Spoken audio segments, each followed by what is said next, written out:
Howdy, lieutenants and economists. The most volatile, evil, disgusting things on the planet, humans. If you have a video request, you can always go to assholeconsulting.com. Yeah, I am gonna charge you, kids. And that is the importance of not fucking up. You are such an asshole!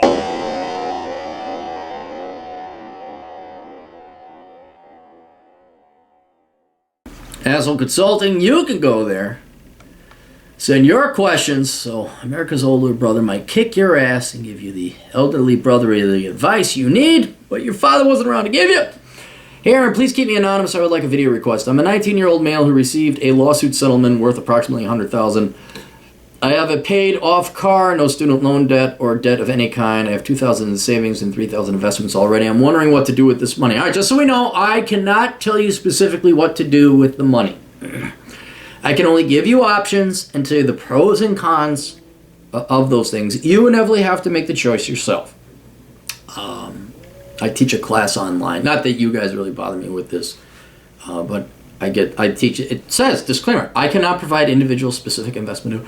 So what should I do? Is this a better investment? Is this a better? It's like, so happy I won't be doing that for much longer.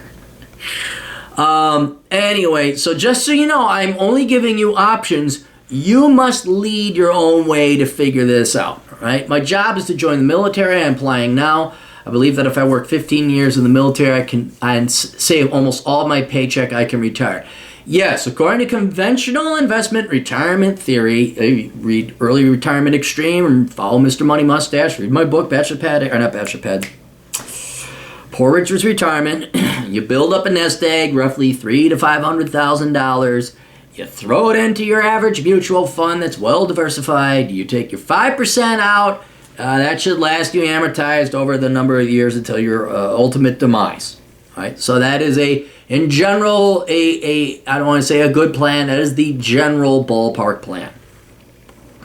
My plan with the money is to, one, put $16,500 into my country's IRA. He's not from the United States, so I'm not going to mention what the name is. Put $10,000 into a high interest savings account, buy $5,000 in silver, spend $5,000 on fun things and hobbies, and invest the rest with my investment guy.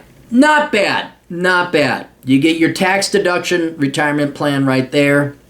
The high interest savings account, kind of a rainy day fund. $5,000 in silver, there's your hedge against hyperinflation and inflation. $5,000 on fun and hobby things, nothing wrong with that. Go have a little bit of fun. And invest the rest with an investment guy. That's good. And talk to him. Have him take the legal liability and responsibility of telling you what to specifically invest in. We could talk about the things like how you maybe don't even need an investment guy because the index beats most investment guys. We could talk about risk and return, where you throw a little bit into a high-risk technology fund, knowing fully well you might lose it all. And you throw some into the standard, boring S&P 500. Maybe a global equity fund. That's not my job. That's the investment guy's job. But this is perfectly fine. I kind of like this idea that you have here.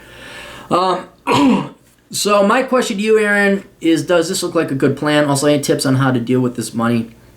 And what to tell my family or friends? Well, don't tell anyone you got it. I'll tell you that. I can tell you that without worry of ramifications. You don't tell anybody you made money, especially at your age. No way. No way. You don't tell anyone you got that money. You just be poor, man. You act poor. And you're not rich by any stretch of the imagination either. You have $100,000. Right? That can make you rich down the road if you play your cards right, which I think you're doing a pretty good job here. But you don't tell anyone. You know, dude, can I get some money? Hey, man, not all of us can. Oh, they're such fucking scum. Family and friends are such fucking scum. The only thing, let's go back to your current plan. The only thing I would throw a little bit of money into is 3 or 4 of the top cryptocurrencies. Not a lot. Like you're going to buy $5,000 in silver. I'd say throw $5,000 worth into a portfolio of cryptocurrencies. Be one and done with your silver. You bought enough silver, you're done. I think you should throw a little bit of seed money into cryptocurrencies. Not a lot. Fully expect to lose all of it. Maybe not even $5,000. Like maybe $3,000. Just the top 3 cryptocurrencies, whatever they are today. That's what I would look into. but certainly no more. Yeah, 3,000 is enough. That's enough. And like I said, fully expect to lose all your money on that. That's, again, an insurance policy in case there's hyperinflation and you want to have a little bit of money in cryptocurrencies in case blockchain technology takes off and the fuckers ever actually get their act together and make it easy to spend. You can spend it so easy, Aaron. You just log in, remember your 43,000 word passcode, and then you gotta update, and then you gotta renew, and then you go and you apply to get a card, and then like 23 years later, you finally can spend it at an ATM. The only thing that I would add to it, this is why we talked education. I said, well, okay, your goal is like, oh, I just saved money, I work in the military, and then I retire. Even if you retired at 45 or 50, you're going to need something to do. And there is no plan B. There's no insurance policy is what you're going to do for a living. What if the military reneges on the pension? What if your country goes bankrupt? What if? You need some skills. And I know there's an education bubble, and you may not want to, but tough shit, what you want, you're going to have to go and get some kind of education and training. So you said, thanks for the swift response. I have no interest in higher education, and the trade I'm choosing is combat trade. Yeah, you can't do combat at 60, all right? And you better damn well be a general by that time. I think they even start kicking you out by 60, with a grade 10 education as minimum. However, my country military would pay for a college degree if necessary for the trade and or if you become an officer. After you leave the military, you don't get a free education. There is no GI Bill equivalent. All right. Okay, so they will pay for an education, but it's got to be while you're in the military. So far your plan is pretty sound career-wise. Stay in the military, be in there until you get your pension or your thrift savings equivalent. And while you're in the military, have them pay for some fucking education. All right? You're not coming out of the military where, well, what do you do? I'm good at killing people. Well, aside from the military, killing people is not listed on any job requirements. Programming is, accounting is, you know the standard stuff. You've read Worthless, I presume, or at least you're conscious of the labor market. You cannot come out of that military without some kind of education. Now, thankfully, they will pay for your education while you're in the military. All right, and since you're a younger guy, I'm not going to tell you what career you should go down. All I'm going to tell you is that it better not be the liberal arts, it better not be the humanities, and there better be a fucking job at the end of it. And what that is up to you, all right? But we all know the standard IT, computers, engineering, the trades. And you got to pick one, dude. You got to pick one. And that's fine. You don't have to get it in 4 years. If you're going to be in the military for 10 to 20 years, you're going to do a career, you got all the time in the world. But when you get out of the military, you are going to need a skill that is not in addition to, or not killing people, right? It can't just be, I kill people well. Well, then you could go be a mercenary, but it's kind of illegal. No. And you better have that education by the time you get out of the military, because then you got to pay for it. I have no interest in owning a home yet, as the area where I live now has no military bases I could see myself being stationed at for a reasonable amount of time. I could probably convince my wealthy dad to invest with me in a rental property, as he has expressed an interest in it. I trust him, however, the housing prices in my area are way too high for this to be a reality. Yeah, that's the problem. Pretty much all asset categories across the world are overvalued. Here's what I would ideally like you to do or see. You don't need this money now, and all you want to do is keep your powder dry, all right? And I kind of like your ideas here. It's pretty diversified, and with, you know, the lion's share that you're going to be investing with the investment guy, you can. I wouldn't necessarily say that capital gains or price increase should be your primary concern, but at least not losing value to inflation. And there's a video, I'll probably look it up and link to it below, but you should say, what investments beat inflation? I think that's what the title was. But I think the S&P 500, inflation-adjusted bonds, real estate, but in your case, it'd be a real estate investment trust. You don't want to buy a specific, you know, property. You want to be diversified.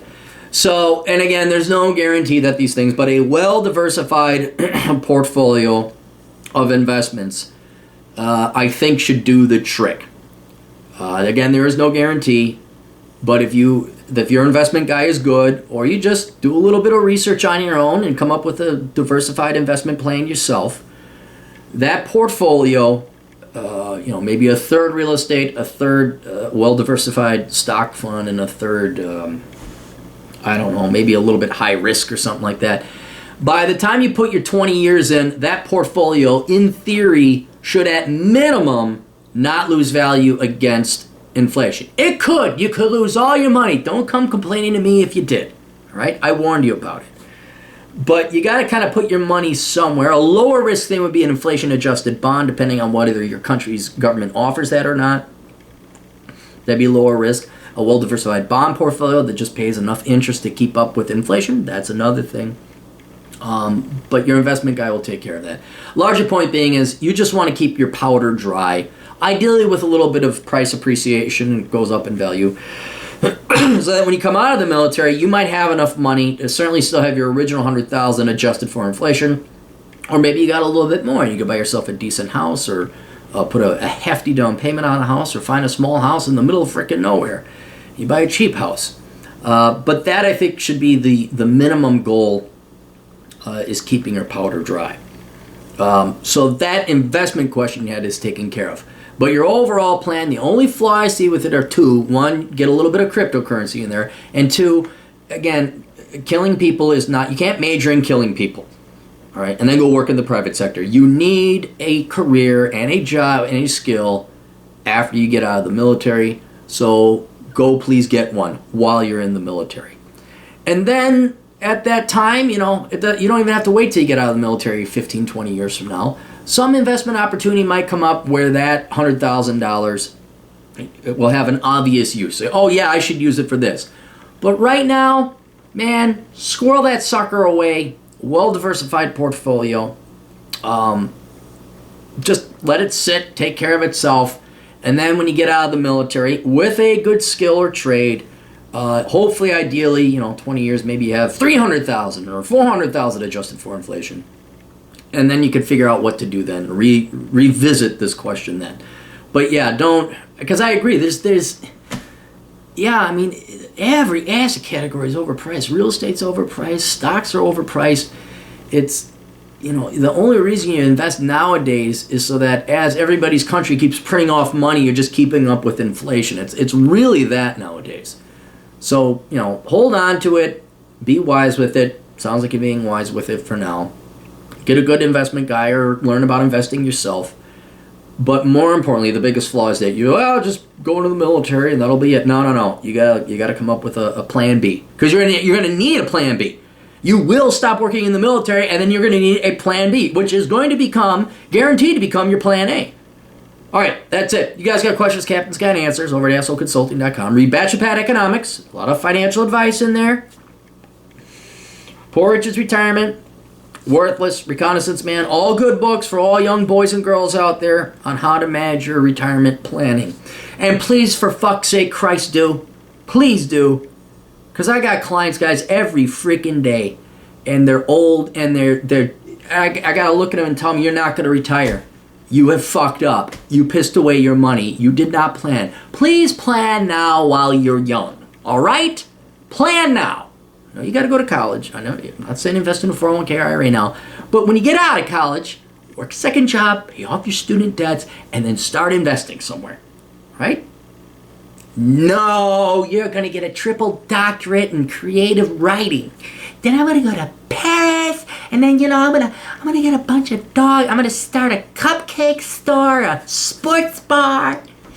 I'm 58 and I don't have enough money to retire. Don't become those people. We'll see ya. Bye.